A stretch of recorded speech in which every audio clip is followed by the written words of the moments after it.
C'est demain la fête la Tabaski ou la fête du sacrifice pour les musulmans, encore appelée Aïd el-Adha. C'est l'un des plus importants événements du calendrier musulman.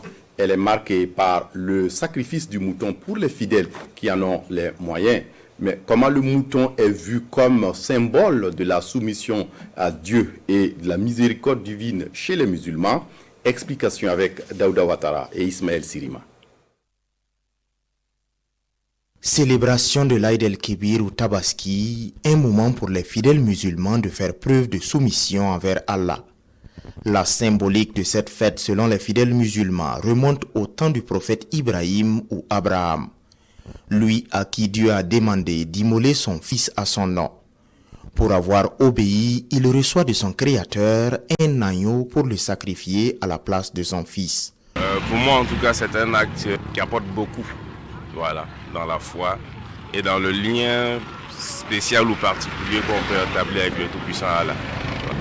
Comme tout bon musulman, c'est un devoir pour, si Dieu t'a donné les moyens et l'occasion de pouvoir tuer le mouton, que tu le fasses.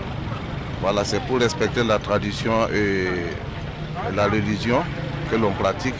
Loin d'être une fête du mouton, la Tabaski est une adoration où d'autres animaux à cornes et les chameaux peuvent être immolés. Il faut que ce soit un animal bien portant, ça ne doit pas être un animal borgne, ça ne doit pas être un animal qui a un pied, je ne sais pas, une patte cassée, ou un animal qui est malade, qui a une maladie, je ne sais pas, ça peut être une maladie de la peau ou autre maladie, ce n'est pas bon. De l'avis des savants de l'islam, ce sacrifice doit se faire le jour de l'Aïd el-Kébir ou les 3 jours qui suivent la fête. L'animal doit être immolé après l'immolation de l'animal, de l'imam derrière lequel vous avez prié. Quand vous vous levez, au lieu d'aller à la prière, vous permettez d'abord d'immoler l'animal. À ce moment, ça devient ce qu'on appelle la viande et non un sacrifice. Et si le sacrifice est fait selon les recommandations, le partage doit aussi veiller au respect de certaines règles. Il est recommandé qu'une partie, pas forcément égale, une partie soit donnée à la famille, une autre partie soit donnée en cadeau ou en don aux amis, aux voisins, qui peuvent avoir de la viande, mais c'est un cadeau, et une troisième partie soit donnée aux indigents. L'Aïd el-Kébir, c'est aussi des implorations envers Allah.